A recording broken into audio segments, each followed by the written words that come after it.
गर्भवती हथनी। आज की कहानी आप सब लोगों को कुछ नया सिखा देगी। एक घना जंगल था जिसमें बहुत से जानवर रहते थे। उन्हीं जानवरों में से एक हथनी जो गर्भवती थी और कुछ ही महीनों में वो एक बच्चे को जन्म देने वाली थी। हथनी पेड़ के नीचे आराम कर रही थी और सोच रही थी, बहुत ही जल्द मैं एक खूबसूरत से बच्चे को जन्म देने वाली हूँ।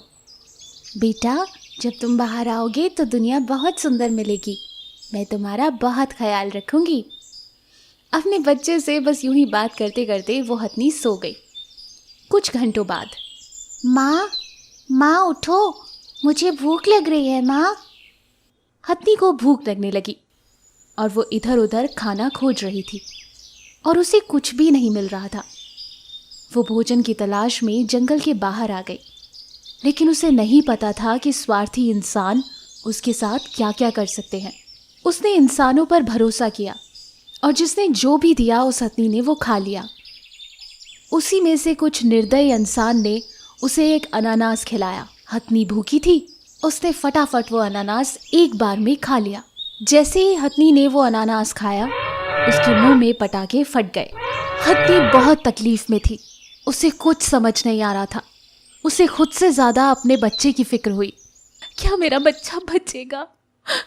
क्या उसे कुछ हो तो नहीं जाएगा? बेटा, मुझे माफ़ कर देना। मैंने न जाने कैसे इंसानों पर भरोसा कर लिया। मुझे लगा वो भी हमारी तरह होंगे, एक दूसरे का दर्द समझते होंगे। मुझसे बहुत बड़ी भूल हो गई बेटा। हथनी बहुत कष्ट में थी, उसे कुछ समझ नहीं आ रहा था। वो अपने अंदर पल रहे बच्चे को लेकर बहुत परेशान थी। वो जल्दी जल्दी वहाँ से बाहर निकली। वो दर्द के मारे तड़प रही थी, उसे कुछ भी समझ नहीं आ रहा था। रास्ते में भागते हुए हथनी की मदद किसी ने नहीं की। वो भागते भागते वापस अपने जंगल में पहुंची और वहाँ एक तालाब के किनारे पानी के अंदर चली गई। पानी में आने की वजह से उसे पटाखों से हुए जलन और दर्द में राहत मिली। 2-3 दिन तक हथनी उसी पानी में वैसे ही खड़ी रही। उसका मुंह पूरी तरह से घायल हो चुका था। वो कुछ भी खा या पी नहीं सकती थी। पेट में पल रहा बच्चा बुरी तरह से भूख से तड़प रहा था। हथनी भी अब कमज़ोर हो रही थी। तब वन के अधिकारियों ने घायल हथनी को पानी से बचाने के लिए उसकी चोट का इलाज करने का योजना बनाई। हथनी बहुत तकलीफ में थी। वो अपने बच्चे से मन ही मन बात कर रही थी। बेटा, तुम बहुत खूबसूरत हो। क्या हुआ कि मेरे साथ एक धोखा हुआ। दुनिया फिर भी बहुत प्यारी है। मैं तुम्हें इस दुनिया में लाना चाहती हूँ। तुम इधर उधर भागो, खेलो, मैं ये देखना चाहती हूँ। लेकिन मुझे इस बात का अफसोस है कि शायद मैं तुम्हें खो दूंगी। मुझे लगता है कि ये फल मुझे मार देगा। हथनी के अंदर से आवाज़ आई, माँ, मनुष्य हमें क्यों मारना चाहते हैं? माँ, मैं ठीक से सांस भी नहीं ले पा रहा हूँ। क्या हो रहा है माँ? माँ, माँ। लेकिन इससे पहले कि वो कुछ कर पाते, गर्भवती हथनी पानी में खड़े होकर दर्द से अपनी लड़ाई हार गई और उसकी आंखें आंसुओं से भरने लगी। एक इंसान की गलती की सज़ा एक गर्भवती हथनी को, उसके बच्चे को और उसके सारे सपनों को मिली। एक तरफ जिन्हें हम गणेश जी का स्वरूप मानकर पूजते हैं, वहीं दूसरी तरफ अपने स्वार्थ के लिए उस गणेश स्वरूप हाथी के साथ इतना दुर्व्यवहार क्यों? इंसान ये क्यों नहीं समझ पाया कि वो बेजुबान जानवर, उसमें भी एक जान है। उन्हें भी दर्द होता है, उन्हें भी तकलीफ होती है। हम अपने स्वार्थ में इतना अंधे हो चुके हैं कि शायद ये बात भूल चुके हैं कि इस दुनिया पर जितना हक हम इंसानों का है, उतना ही हक इस दुनिया पर पशु पक्षियों का है। जानवरों को नुकसान पहुंचाने से पहले हमें ये समझना होगा कि अगर ये नहीं रहे तो हम भी नहीं रहेंगे।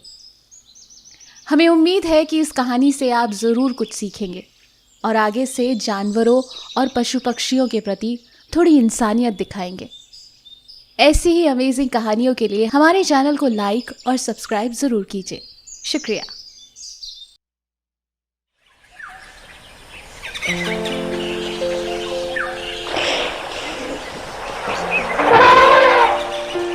एक दिन एक हाथी दोस्तों की तलाश में जंगल में घूम गया।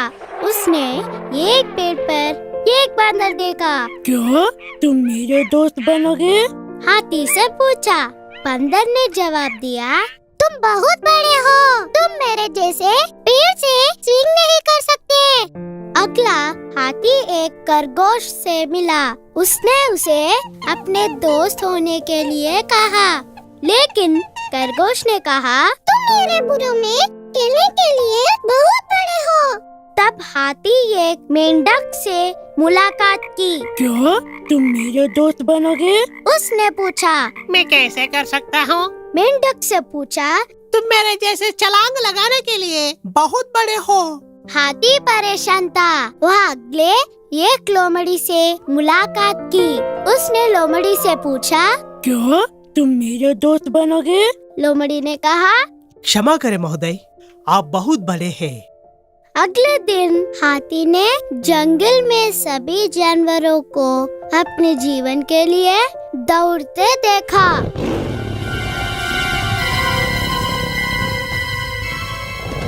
हाथी ने उनसे पूछा कि क्या मामला था? भालू ने जवाब दिया, जंगल में एक बाघ है, वह हम सबको पकड़ने की कोशिश कर रहा है। जानवरों को छिपाने के लिए भाग गया।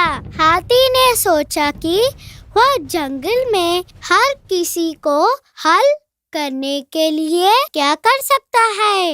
इस बीच बाघ काना कर रहा था, जिसे वह कभी भी पा सकता था। हाथी बाघ तक चला गया और कहा, कृपया श्रीमान, इन गरीब जानवरों को मत खाओ। अपने काम से काम रखो। बाघ उड़ गया। बाघ को एक बारी किक देने के अलावा हाथी के पास कोई विकल्प नहीं है। भयभीत बाघ अपने जीवन के लिए भाग गया। हाथी सभी को खुशखबरी घोषित करने के लिए जंगल में वापस आ गया। सभी जानवरों ने हाथी का शुक्रिया अदा किया। उन्होंने कहा, आप हमारे दोस्त बनने के लिए सही आकार है।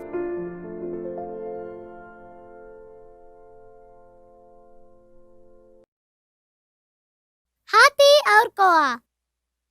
बहुत समय पहले एक छोटे से कौवा ने जंगल में एक पेड़ पर एक घोंसला बनाया। एक दिन एक हाथी उस रास्ते से गुजरा। वह अपनी पीठ रगड़ने के लिए एक पेड़ की तलाश में था। उसने उस पेड़ को देखा जिस पर कौवा अपना घोंसला बनाए हुए था।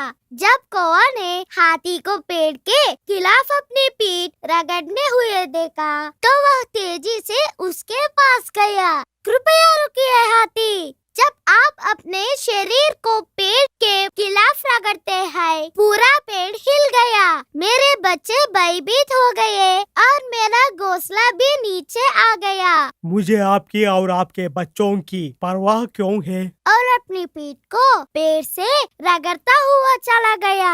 हाथी के रवैये से कौवा नाराज हो गया। उसने उसे सबक सिखाने का फैसला किया। वह उसके कान के पास उठ गया और उसे धक्का देकर खरोच दिया। इससे हाथी को चोट लगी क्योंकि उसके कान उसके शरीर के सबसे संवेदनशील हिस्से है। उसने कौवे से अपने कान से दूर जाने की विनती की और वादा किया कि वह कभी भी उसके पेड़ के सामने अपनी पीठ नहीं रगड़ेगा। दूसरों को बदमाशी से पहले दूसरे को प्रति विचारशील रहे। हमेशा याद रखे कि सबसे मजबूत प्राणी की भी कमजोरी होती है। सभी जानवरों और पक्षियों के प्रति दयालु और विचारशील बने। उनकी भावनाएं हैं, वे दर्द और खुशी भी महसूस करते हैं। आप मजबूत हैं और उनमें से